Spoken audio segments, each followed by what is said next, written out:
As the United States vows to coordinate with Israel, Iran says no changes to the 2015 nuclear deal. To talk more about this in more detail and how it affects us here in North America is U.S. political reporter and foreign affairs expert Lisa Daftari joining me once again from Los Angeles. Lisa, Israel is pushing for any return to the agreement to include fresh limitations on Iran's ballistic missile program, which is a threat to so many people.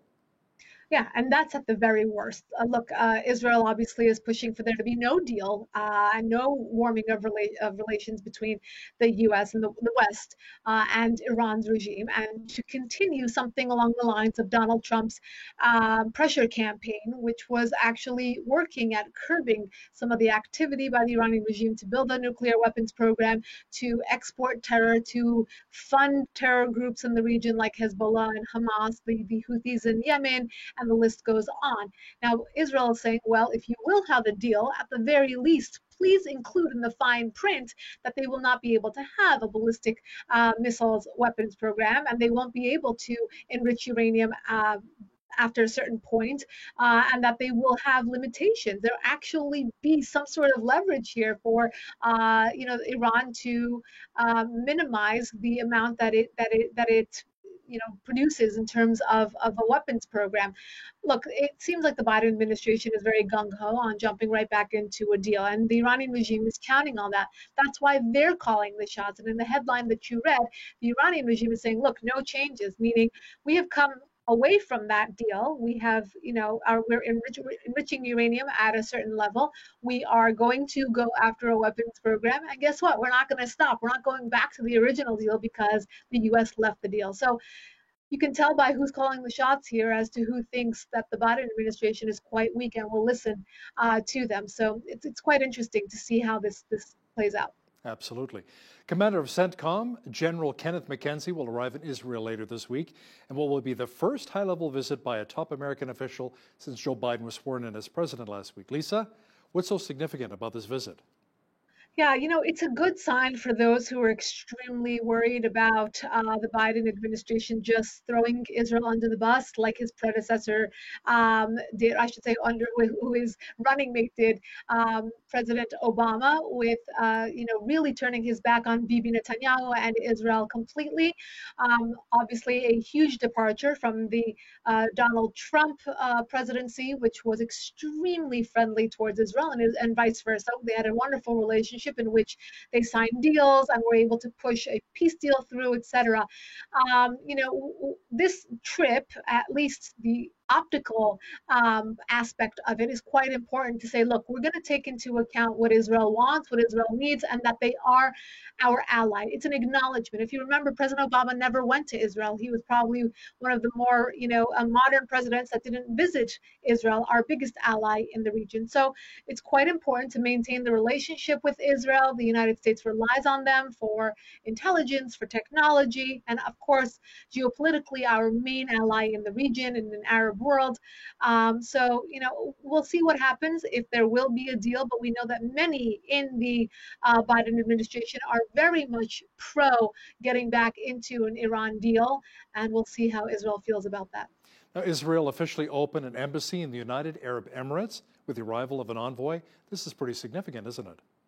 Yes, absolutely. This is exactly what shows us how far we've come from the days of an Obama Middle East. So even if the Biden administration wants to take out that old handbook and say, well, let's flip back to what we're going to do with Israel and Iran and getting back to the Iran nuclear deal and to hit, delete on all of President Obama's achievements in the region, it's going to be very difficult. You can do it from an administration standpoint, from a legislation standpoint, but you can't do it from an implementation standpoint. The Middle East has gone forward. They have evolved. You have young people in the Middle East now looking towards a future together.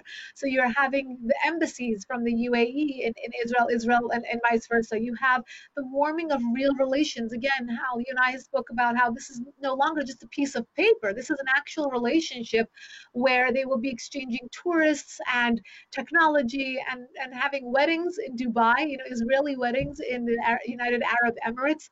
It's a big deal. It's a big deal. And this just signifies the direction in which the Middle East is headed. CBS is reporting that the United States has surpassed 25 million COVID-19 cases, but Lisa, fortunately, more than 15.5 million Americans have also recovered from the virus. But is your country making any headway now that the vaccines are finally being dished out?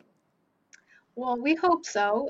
Here in California, today the governor announced that we're going to come out of our stay-at-home directive, which is, a bit suspect for many because we're still being told that the emergency rooms, the ICUs, are all packed, that the hospitals are at full capacity, that we're still showing high numbers, but that all of a sudden magically we're opening up. And we're seeing this in New York. The governor of New York announced the same thing. It's time to open up. The businesses have suffered enough, which is extremely troublesome to many businesses and people who have had their businesses entirely collapse because of the shutdowns.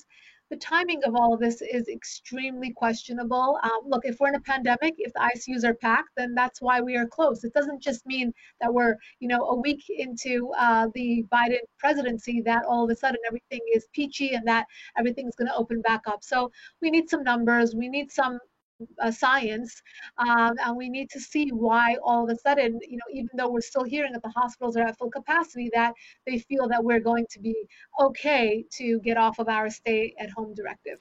The new director of the Center for Disease Control says the Biden administration is struggling with a lack of vaccine data. Why is that? Yeah, the data is extremely, it's disorganized. It's disorganized. The people who were promised vaccines are not getting them. We're facing a shortage. Now, those who got round one are waiting for round two. There's a lot of mismanagement. And the Biden administration came in and all of a sudden want to, call the shots and have all these wonderful numbers to show, and they can't. So there's obviously a level of frustration there. But, this time period has been so difficult, and I think it would be for any administration, left, right, or center.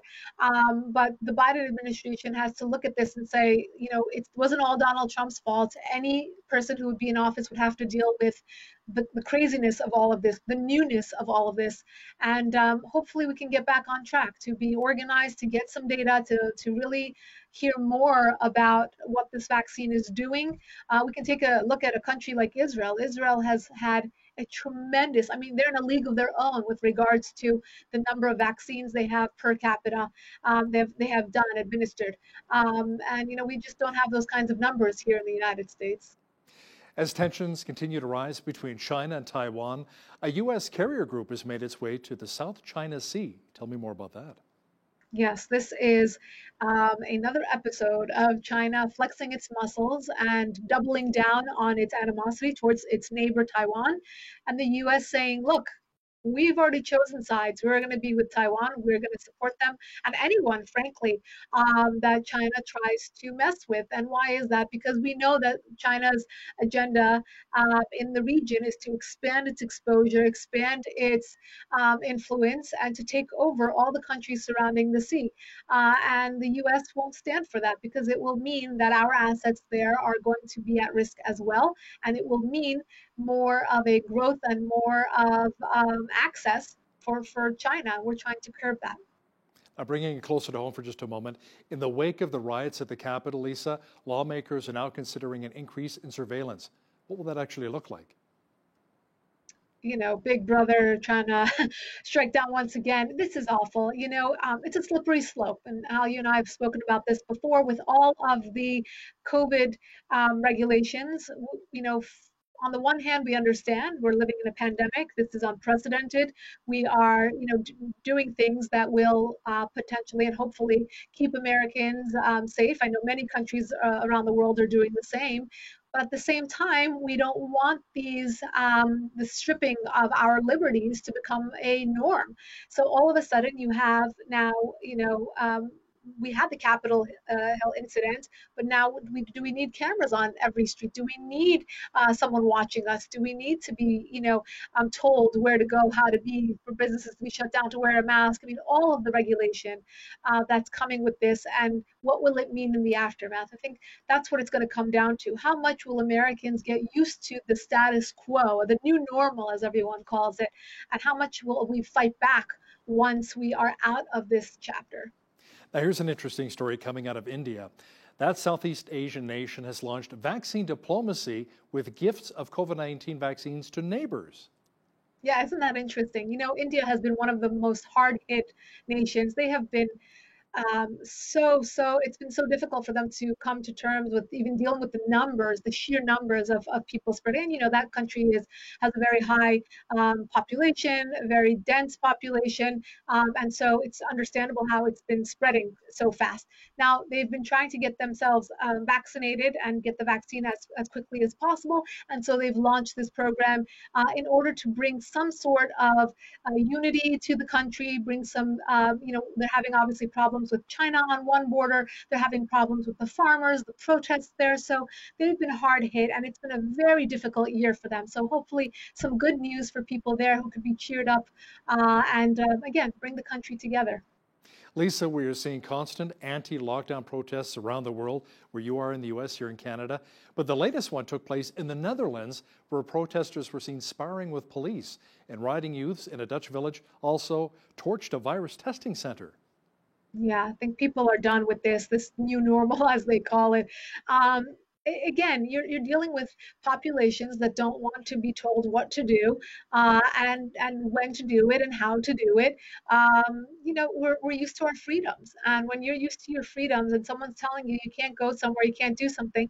On the other hand, we don't need a rave with 2,000 people on New Year's Eve to be a super spreader event. So, this is a very new territory for the entire world to deal with and say, to what extent can we regulate, and to what extent are we infringing upon people's freedom?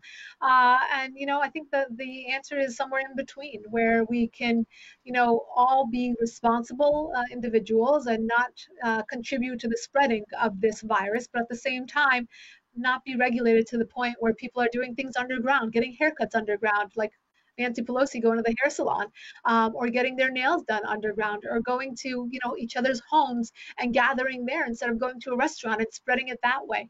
So we can't wait to be out of this chapter, and I can't emphasize that more. A friend of mine made this joke once. He said, in Canada here, it's legal to smoke pot, but illegal to get a haircut. The hippies have won. So I don't know, but if you think about that. Exactly right. Now, Lisa, let's talk about pirates for just a moment. Not the Jack Sparrow variety from Pirates of the Caribbean, but pirates who attacked a Turkish ship off of West Africa, killed one person and kidnapped 15 others? Yes, this is crazy. I mean, as soon as I saw this headline, I was like, I have to put this on my website because I think it's tremendous. When do you ever hear about pirates anymore? Well, they exist. They exist, and they are lurking in areas where they can actually do what they just did.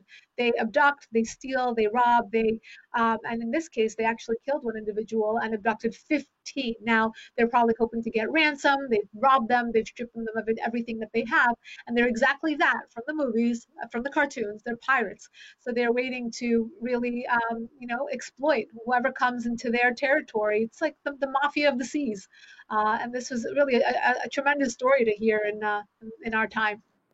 Do we know if there are Somalian pirates? They were, I believe that they were.